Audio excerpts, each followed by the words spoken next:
ನಮಸ್ಕಾರ ಸ್ನೇಹಿತರೆ, welcome to real talk Kannada. ಕೇವಲ ಒಂದೇ ವಾರದಲ್ಲಿ ಪೆಟ್ರೋಲ್ ಬೆಲೆ 2 ಬಾರಿ ದಿಢೀರನೆ ಯಾಕೆ ಏರಿಕೆ ಆಯಿತು ಅಂತ ಯಾವತ್ತಾದ್ರೂ ಯೋಚಿಸಿದ್ದೀರಾ? ಇದರ ಹಿಂದೆ ಏನಾದ್ರೂ ದೊಡ್ಡ ಗ್ಲೋಬಲ್ ಕ್ರೈಸಿಸ್ ಅಡಗಿದ್ಯಾ? ಅಫ್ಕೋರ್ಸ್, ಖಂಡಿತ ಇದೆ. ಪ್ರಪಂಚದಾದ್ಯಂತ ನಡೀತಿರೋ ಒಂದು ಅತಿ ದೊಡ್ಡ ರಹಸ್ಯ ಆರ್ಥಿಕ ಯುದ್ಧದ ನೇರ ಎಫೆಕ್ಟ್ ನಮಗರಿವಿಲ್ದೇನೆ ನಮ್ಮ ಜೇಬಿನ ಮೇಲೆ ಬೀಳ್ತಾ ಇದೆ. ಸೊ ಬನ್ನಿ, ಇವತ್ತಿನ ಈ ಎಕ್ಸ್ಪ್ಲೇನರ್ನಲ್ಲಿ ಈ ಮಿಸ್ಟ್ರಿಯನ್ನ ಕಂಪ್ಲೀಟ್ ಆಗಿ ಡಿಕೋಡ್ ಮಾಡೋಣ. ನೋಡಿ, ಇತ್ತೀಚೆಗಷ್ಟೇ ಪೆಟ್ರೋಲ್ ಮತ್ತೆ ಡೀಸೆಲ್ ಬೆಲೆನ ಲೀಟರ್ಗೆ 90 ಪೈಸೆಯಷ್ಟು ಹೆಚ್ಚಿದ್ರು ಅಲ್ವಾ? ನೆನ್ಪು ಮಾಡ್ಕೊಳ್ಳಿ, ಅದಕ್ಕೂ ಮುಂಚೆ ಕೇವಲ ಕೆಲವೇ ದಿನಗಳ ಗ್ಯಾಪ್ನಲ್ಲಿ ₹3 ಏರಿಕೆಯಾಗಿತ್ತು. ಹೀಗೆ ಒಂದೇ ವಾರದಲ್ಲಿ 2 ಬಾರಿ ಬೆಲೆ ಏರಿದ್ದಾದ್ರೂ ಯಾಕೆ ಅನ್ನೋ ಪ್ರಶ್ನೆ ನಿಮ್ಮೆಲ್ರಿಗೂ ಕಾಡ್ತಾ ಇರ್ಬೋದು. ಆಕ್ಚುಲಿ ಈ ದಿಢೀರ್ ಏರಿಕೆ ಇದೆಯಲ್ಲ, ಇದು ಕೇವಲ ನಮ್ಮ ದೇಶದ ಒಳಗಿನ ಮ್ಯಾಟರ್ ಅಲ್ಲವೇ ಅಲ್ಲ. ಗ್ಲೋಬಲ್ ಲೆವೆಲ್ನಲ್ಲಿ ನಡೀತಿರೋ ಅಲ್ಲೋಲ ಕಲ್ಲೋಲಗಳು ನಮ್ಮ ಡೈಲಿ ಲೈಫ್ಗೆ ಹೇಗೆ ಲಿಂಕ್ ಆಗಿದೆ ಅನ್ನೋದನ್ನ ಇದು ಕ್ಲಿಯರ್ ಆಗಿ ತೋರಿಸುತ್ತೆ. ಇಲ್ಲಿ ನೀವು ಗಮನಿಸಬೇಕಾದ ಒಂದು ಶಾಕಿಂಗ್ ವಿಚಾರ ಇದೆ. ನಮ್ಮ ಆಯಿಲ್ ಮಾರ್ಕೆಟಿಂಗ್ ಕಂಪನಿಗಳು ಅಂದ್ರೆ ಈ OMCಗಳು ತಾವೇ ಮಾರಾಟ ಮಾಡ್ತಿರೋ ಪ್ರತಿ ಲೀಟರ್ ಪೆಟ್ರೋಲ್ ಮತ್ತೆ ಡೀಸೆಲ್ ಮೇಲೆ ಸುಮಾರು 10 ರಿಂದ 13 ರೂಪಾಯಿಗಳಷ್ಟು ಅಂಡರ್ ರಿಕವರಿ ಲಾಸ್ ಅನುಭವಿಸ್ತಾ ಇವೆ. ಎಕ್ಸ್ಪರ್ಟ್ಸ್ ಪ್ರಕಾರ ಇದೇ ಪರಿಸ್ಥಿತಿ ಏನಾದರೂ ಕಂಟಿನ್ಯೂ ಆದ್ರೆ ಈ ಕಂಪನಿಗಳ ಒಟ್ಟು ನಷ್ಟ ಬರೋಬ್ಬರಿ 1 ಲಕ್ಷ ಕೋಟಿ ರೂಪಾಯಿಗಳನ್ನ ಟಚ್ ಮಾಡೋ ಅಪಾಯ ಇದೆ. ಒಮ್ಮೆ ಯೋಚಿಸಿ, ಇದು ನಿಜಕ್ಕೂ ಒಂದು ದೊಡ್ಡ ಎಚ್ಚರಿಕೆಯ ಗಂಟೆ. ಸೊ ಈ ಆರ್ಥಿಕ ಬಿಕ್ಕಟ್ಟಿಗೆ ಅಸಲಿ ಕಾರಣ ಏನು? ಸಿಂಪಲ್, ಅದೇ ಕಚ್ಚಾ ತೈಲದ ಬೆಲೆ ಏರಿಕೆ. 2023ರಲ್ಲಿ ಬರೀ $70 ಇದ್ದ ಕಚ್ಚಾ ತೈಲ ಏಪ್ರಿಲ್ ಟೈಮ್ಗೆಲ್ಲ ಬರೋಬ್ಬರಿ $114 ಗಡಿ ದಾಟಿತ್ತು. ಈಗ ನೋಡಿದ್ರೆ ಅದು $107 ಆಸುಪಾಸಿನಲ್ಲಿದೆ. ಈ ನಂಬರ್ಸ್ ನೋಡೋಕೆ ಸಣ್ಣದಾಗಿ ಕಾಣಬಹುದು, ಆದರೆ ಇದರಿಂದಾಗಿ ಭಾರತದ ಒಟ್ಟು ತೈಲ ಆಮದು ವೆಚ್ಚ $135 ಬಿಲಿಯನ್ ಗಳಿಂದ $200 ಬಿಲಿಯನ್ ದಾಟೋ ಡೇಂಜರ್ ನಮ್ಮ ಮುಂದಿತ್ತು. ಇಂತಹ ಕ್ರಿಟಿಕಲ್ ಟೈಮ್ನಲ್ಲಿ ನಮ್ಮ ದೇಶನ ಉಳಿಸೋದಕ್ಕೆ ಒಂದು ಅದ್ಭುತವಾದ ಪ್ಲಾನ್ ರೆಡಿಯಾಯಿತು. ಅದೇ ಭಾರತದ ಮಾಸ್ಟರ್ ಸ್ಟ್ರೋಕ್. ಗ್ಲೋಬಲಿ ಇಷ್ಟೆಲ್ಲ ಟೆನ್ಷನ್ ಕ್ರಿಯೇಟ್ ಆಗ್ತಾ ಇದ್ದಾಗ ಭಾರತ ಸುಮ್ಮನೆ ಕೂರ್ಲಿಲ್ಲ. ಇದೇ ಸಮಯದಲ್ಲಿ ಒಂದು ಮಿಸ್ಟೀರಿಯಸ್ ಘಟನೆ ನಡೆಯುತ್ತೆ.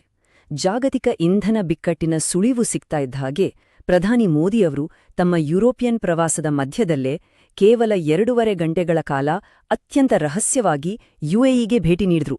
ಅಲ್ಲಿ ಲ್ಯಾಂಡ್ ಆದ ತಕ್ಷಣ UAE ವಾಯುಪಡೆಯ ಫೈಟರ್ ಜೆಟ್ಗಳು ಅವರಿಗೆ VIP ಎಸ್ಕಾಟ್ ಕೊಟ್ವು. ಸ್ವತಃ UAE ಅಧ್ಯಕ್ಷರೇ ಏರ್ಪೋರ್ಟ್ಗೆ ಬಂದು ಸ್ವಾಗತಿಸಿದ್ರು ಅಂದ್ರೆ ಇದರ ಇಂಪಾರ್ಟೆನ್ಸ್ ನೀವೇ ಊಹಿಸಿ. ಈ ಕೇವಲ 150 ನಿಮಿಷಗಳ ಮೀಟಿಂಗ್ನಲ್ಲಿ ನಡೆದ ಆ ಐತಿಹಾಸಿಕ ಒಪ್ಪಂದಗಳು ಲಿಟ್ರಲಿ ಭಾರತದ ಭವಿಷ್ಯವನ್ನೇ ಚೇಂಜ್ ಮಾಡಿದ್ವು. ಆ ಐತಿಹಾಸಿಕ ಒಪ್ಪಂದಗಳು ಯಾವುದು ಅಂತೀರಾ?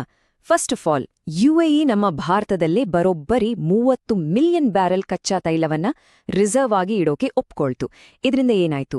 ನಮ್ಮ ಎಮರ್ಜೆನ್ಸಿ ಆಯಿಲ್ ಸ್ಟೋರೇಜ್ ಕೆಪಾಸಿಟಿ ಒಂದೇ ಏಟಿಗೆ 70% ಹೆಚ್ಚಾಯ್ತು. ಅಷ್ಟೇ ಅಲ್ಲ, ಭಾರತದ ಇನ್ಫ್ರಾಸ್ಟ್ರಕ್ಚರ್ನಲ್ಲಿ $5 ಬಿಲಿಯನ್ ಇನ್ವೆಸ್ಟ್ಮೆಂಟ್, ಹಾಗೆ ಸಪ್ಲೈ ಚೈನ್ ಕಾಪಾಡ್ಕೊಳ್ಳೋಕೆ ಮೈತ್ರಿ ಅನ್ನೋ ವರ್ಚುವಲ್ ಟ್ರೇಡ್ ಕಾರಿಡಾರ್ ಕೂಡ ಒಫಿಷಿಯಲ್ ಆಗಿ ಸ್ಟಾರ್ಟ್ ಆಯಿತು. ಈ ಗ್ಲೋಬಲ್ ಕ್ರೈಸಿಸ್ ಟೈಮ್ನಲ್ಲಿ ಇದು ಇಂಡಿಯಾದ ಪರ್ಫೆಕ್ಟ್ ಡಿಫೆನ್ಸಿವ್ ಮಾಸ್ಟರ್ ಪ್ಲಾನ್ ಅಂತಾನೆ ಹೇಳ್ಬೋದು. ಈಗ ಬರೋಣ ಅಮೆರಿಕದ ಯೂಟರ್ನ್ ಕಡೆ. ಒಂದ್ ಕಡೆ ಭಾರತ ಹೀಗೆ UAE ಜೊತೆ ಬೃಹತ್ ಒಪ್ಪಂದ ಮಾಡ್ಕೊಳ್ತಾ ಇದ್ರೆ, ಇನ್ನೊಂದ್ ಕಡೆ ಸೂಪರ್ ಪವರ್ ಅಮೆರಿಕ ಸಡನ್ ಆಗಿ ತನ್ನ ಪಾಲಿಸಿಯನ್ನೇ ಚೇಂಜ್ ಮಾಡಿ ಇಡೀ ಜಗತ್ತಿಗೆ ಸರ್ಪ್ರೈಸ್ ಕೊಡ್ತು. ನೋಡಿ, ಅಮೆರಿಕ ರಷ್ಯಾದ ತೈಲದ ಮೇಲಿದ್ದ ನಿರ್ಬಂಧಗಳ ವಿನಾಯಿತಿಯನ್ನ ಜೂನ್ 17ರವರೆಗೆ ಎಕ್ಸ್ಟೆಂಡ್ ಮಾಡ್ತು. ಆದರೆ ಇದರಲ್ಲೊಂದು ಟ್ವಿಸ್ಟ್ ಇತ್ತು. ಈ ವಿನಾಯಿತಿ ಕೇವಲ ಸಮುದ್ರದಲ್ಲಿ ಸಿಲುಕುಕೊಂಡಿದ್ದ ಟ್ಯಾಂಕರ್ಗಳಿಗೆ ಮಾತ್ರ ಅನ್ವಯಿಸ್ತಾ ಇತ್ತು. ಮಿಡಲ್ ಈಸ್ಟ್ ಕ್ರೈಸಿಸ್ನಿಂದ ಆಯಿಲ್ ಸಪ್ಲೈ ಕಟ್ಟಾಗಿದ್ದಾಗ ಸಮುದ್ರದಲ್ಲಿ ಅತಂತ್ರವಾಗಿದ್ದ ರಷ್ಯಾದ ಕಚ್ಚಾ ತೈಲವನ್ನ ಲೀಗಲ್ ಆಗಿ ಪರ್ಚೇಸ್ ಮಾಡೋಕೆ ಅಮೆರಿಕಾದ ಈ ಹಿಡನ್ ರೂಲ್ ಭಾರತದಂತಹ ದೇಶಗಳಿಗೆ ಸಿಕ್ಕಾಪಟ್ಟೆ ಹೆಲ್ಪ್ ಮಾಡ್ತು. ಈಗ ಇದನ್ನು ಸ್ವಲ್ಪ ಕಂಪೇರ್ ಮಾಡಿ ನೋಡೋಣ. ಗ್ಲೋಬಲ್ ಸ್ಟೇಜ್ನಲ್ಲಿ 2 ಡಿಫ್ರೆಂಟ್ ಸ್ಟ್ರಾಟಜಿಗಳು ಪ್ಲೇ ಆಗ್ತಾ ಇವೆ. ಭಾರತ ತನ್ನ ಎನರ್ಜಿ ಮತ್ತು ಎಕಾನಮಿಯನ್ನ ಸೇಫ್ ಮಾಡ್ಕೊಳ್ಳಕ್ಕೆ ಡಿಫೆನ್ಸಿವ್ ಶೀಲ್ಡ್ ಬಿಲ್ಡ್ ಮಾಡ್ತಾ ಇದ್ರೆ, ನಮ್ಮ ನೆರೆಯ ಪಾಕಿಸ್ತಾನ ಒಫೆನ್ಸಿವ್ ಮಿಲಿಟರಿ ಹೆಜ್ಜೆಗಳನ್ನ ಇಡ್ತಾ ಇದೆ. ಪಾಕಿಸ್ತಾನ ಸೀಕ್ರೆಟ್ ಆಗಿ ಸೌದಿ ಅರೇಬಿಯಾಕ್ಕೆ 8,000 ಸೈನಿಕರು, ಡ್ರೋನ್ಗಳು ಮತ್ತೆ ಫೈಟರ್ ಜೆಟ್ಗಳನ್ನ ಕಳಿಸಿ ಒಂದು ಮಿಲಿಟರಿ ಪ್ಯಾಕ್ಟ್ ಮಾಡ್ಕೊಂಡಿದೆ. ಈಗ ಪಾಕಿಸ್ತಾನ ಮತ್ತು ಇರಾನ್ ನಡುವಿನ ಟೆನ್ಷನ್ ಬಗ್ಗೆ ಮಾತಾಡೋಣ. ಮಿಡ್ಲ್ ಈಸ್ಟ್ನಲ್ಲಿ ದಿನದಿಂದ ದಿನಕ್ಕೆ ಜಾಸ್ತಿ ಆಗ್ತಿರೋ ಈ ಸಂಘರ್ಷಗಳು ನಮ್ಮನ್ನ ಎಲ್ಲಿ ಕೊಂಡೊಯ್ತಾ ಇವೆ? ಜಿಯೋಪಾಲಿಟಿಕ್ಸ್ನಲ್ಲಿ ನೀವೊಂದು ಟರ್ಮ್ ನೆನ್ಪಿಟ್ಕೊಳ್ಬೇಕು: ಸ್ಟ್ರಕ್ಚರಲ್ ಲೆವರೇಜ್ ವಾರ್ಫೇರ್. ಅಂದ್ರೆ ಜಾಗತಿಕ ಮೂಲಸೌಕರ್ಯಗಳನ್ನ ಕಂಟ್ರೋಲ್ ಮಾಡಿ ಸೂಪರ್ ಪವರ್ ದೇಶಗಳನ್ನೇ ಬ್ಲ್ಯಾಕ್ಮೇಲ್ ಮಾಡೋದು. ಇರಾನ್ ಈಗ ಎಕ್ಸಾಕ್ಟ್ ಆಗಿ ಇದೇ ಸ್ಟ್ರಾಟಜಿ ಯೂಸ್ ಮಾಡ್ತಾ ಇದೆ. ಗಂಟೆಗೆ ಬರೋಬ್ಬರಿ 5 ಲಕ್ಷ ಗಿಗಾಬೈಟ್ಸ್ಗಳಷ್ಟು ಡೇಟಾ ಕ್ಯಾರಿ ಮಾಡೋ ಅಂಡರ್ ಸಿ ಫೈಬರ್ ಆಪ್ಟಿಕ್ ಕೇಬಲ್ಗಳ ಮೇಲೆ ಕಂಟ್ರೋಲ್ ತಗೊಂಡು ಗೂಗಲ್, ಮೈಕ್ರೋಸಾಫ್ಟ್ ಅಂತಹ ಟೆಕ್ ಜಾಯಿಂಟ್ಸ್ನಿಂದ ಫೀಸ್ ವಸೂಲಿ ಮಾಡೋಕೆ ಇರಾನ್ ಹೊಸ ಕಾನೂನು ತರ್ತಾ ಇದೆ. ಇದು ನಿಜಕ್ಕೂ ಭಯ ಹುಟ್ಸೋ ಡೆವಲಪ್ಮೆಂಟ್. ಇದರ ಸೀರಿಯಸ್ನೆಸ್ ಎಷ್ಟಿದೆ ಅಂದ್ರೆ 2024ರಲ್ಲಿ ಕೆಂಪು ಸಮುದ್ರದಲ್ಲಿ ನಡೆದ ಒಂದೇ ಒಂದು ದಾಳಿಯಿಂದ ಇಡೀ ಪ್ರಪಂಚದ ಇಂಟರ್ನೆಟ್ ಟ್ರಾಫಿಕ್ನ 25% ಡ್ಯಾಮೇಜ್ ಆಗಿತ್ತು. ಇದನ್ನ ನಾವು ಲೈಟಾಗಿ ತಗೊಳ್ಳುವಾಗೇ ಇಲ್ಲ. ಒಂದು ವೇಳೆ ಇರಾನ್ ಏನಾದ್ರೂ ತನ್ನ ಜಲಗಡಿಯಲ್ಲಿರೋ ಈ ಇಂಟರ್ನೆಟ್ ಕೇಬಲ್ಗಳನ್ನ ಕಟ್ ಮಾಡಿದ್ರೆ ಬರೀ ಇಂಟರ್ನೆಟ್ ಅಷ್ಟೇ ಅಲ್ಲ, ಗ್ಲೋಬಲ್ ಬ್ಯಾಂಕಿಂಗ್, ಆಯಿಲ್, ಗ್ಯಾಸ್ ಹೀಗೆ ಎಲ್ಲವೂ ಕಂಪ್ಲೀಟ್ ಆಗಿ ಸ್ಟಾಪ್ ಆಗ್ಬಿಡುತ್ತೆ. ಈ ಯುದ್ಧದ ಕಾವು ಕೇವಲ ಸಮುದ್ರದ ಕೆಳಗೆ ಮಾತ್ರ ಇಲ್ಲ, ಆಕ್ಚುಯಲ್ ಅಟ್ಯಾಕ್ಸ್ಗಳು ಇನ್ನಷ್ಟು ಆತಂಕಕಾರಿಯಾಗಿವೆ. ಮೇ 17ರಂದು UAE Barakah nuclear power plant ಮೇಲೆ ಭಾರೀ ಡ್ರೋನ್ ದಾಳಿ ನಡೀತು.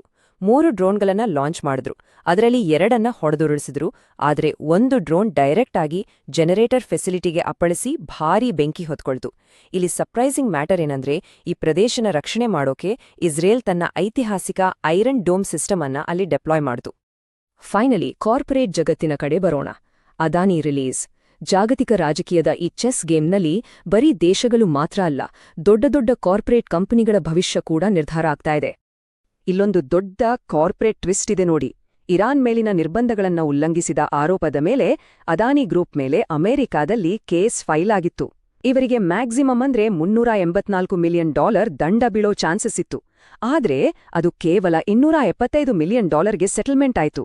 ಇಂಟ್ರೆಸ್ಟಿಂಗ್ ವಿಚಾರ ಏನಂದ್ರೆ, US department of justice Adani ಮೇಲಿದ್ದ ಕ್ರಿಮಿನಲ್ ಚಾರ್ಜಸ್ ಅನ್ನೇ ಡ್ರಾಪ್ ಮಾಡಿದೆ. ಯಾಕೆ ಗೊತ್ತಾ? ಅಮೆರಿಕಾದಲ್ಲಿ $10 ಬಿಲಿಯನ್ ಇನ್ವೆಸ್ಟ್ ಮಾಡ್ತೀವಿ ಅಂತ ಅದಾನಿ ಗ್ರೂಪ್ ಕೊಟ್ಟ ಪ್ರಪೋಸಲ್ ಇದ್ರ ಹಿಂದೆ ಕೆಲಸ ಮಾಡಿದೆ ಅನ್ನೋ ರಿಪೋರ್ಟ್ಸ್ ಇವೆ.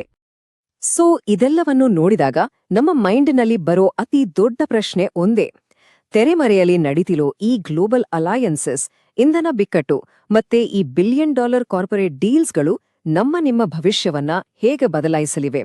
ಈ ಜಾಗತಿಕ ಪೈಪೋಟಿಯಲ್ಲಿ ನಮ್ಮ ದೇಶದ ಡಿಫೆನ್ಸಿವ್ ಮಾಸ್ಟರ್ ಪ್ಲಾನ್ ಮಾತ್ರ ನಿಜಕ್ಕೂ ಮೈಂಡ್ ಬ್ಲೋಯಿಂಗ್ ಅಲ್ವಾ?